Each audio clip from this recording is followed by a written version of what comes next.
तुला मी बोलवतो मला एक्सक्यूज सांगायचं. मी गाईस, तुम्ही कपल्स आहात का? नाही नाही बेस्ट फ्रेंड आहोत. ओके, सो किती वर्ष झाले तुम्ही एकमेकांना ओळखता? 5-6 वर्ष झाली. ओके, आणि हिला कुठली अशी गोष्ट खायला आवडते? तिला तसं खूप काही गोष्टी आवडतात पण सगळ्यात जास्त मला डोकं खायला आवडते. आणि ह्याला कुठली गोष्ट आवडते खायला? त्याला माती खायला आवडते. त्याला माती खायला आवडते. तू चुप तुझा- बस. अरे अरे थांबा थांबा, तुम्ही सिंगल आहात का? हो हो मग डेट का नाही करत? ह्याच्यासोबत हे इथे बघ.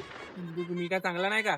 चांगलं नाहीच आहे. जसा की तुझा मजणाचा पुतळा होता ना, हार घालायचा बाकी होता. म्हणून ती तुला सोडून तू गेली. पर्सनल नको जाऊ हं. तू जातोयस तुझा- पर्सनल. तुझा अरे वेट वेट वेट, अगं तुला सांगतो, एक कॉलेजमध्ये असताना ना मला एक मुलगी आवडायची, तिला पण मी आवडायचो. मग एक दिवशी ती मला अशी भेटायला येणार होती, तेवढ्यात ती आली मागून आणि भेटाळासारखी चिकटली मला बोलली चल चहा पिऊन येऊया.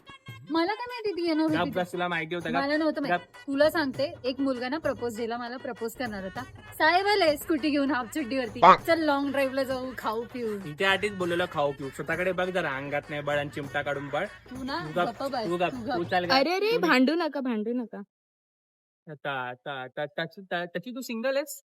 काय? नाही म्हणजे आपला आयडी. अरे हा काय बोलतोय? चल, आयडी इथे पण अरे आयडी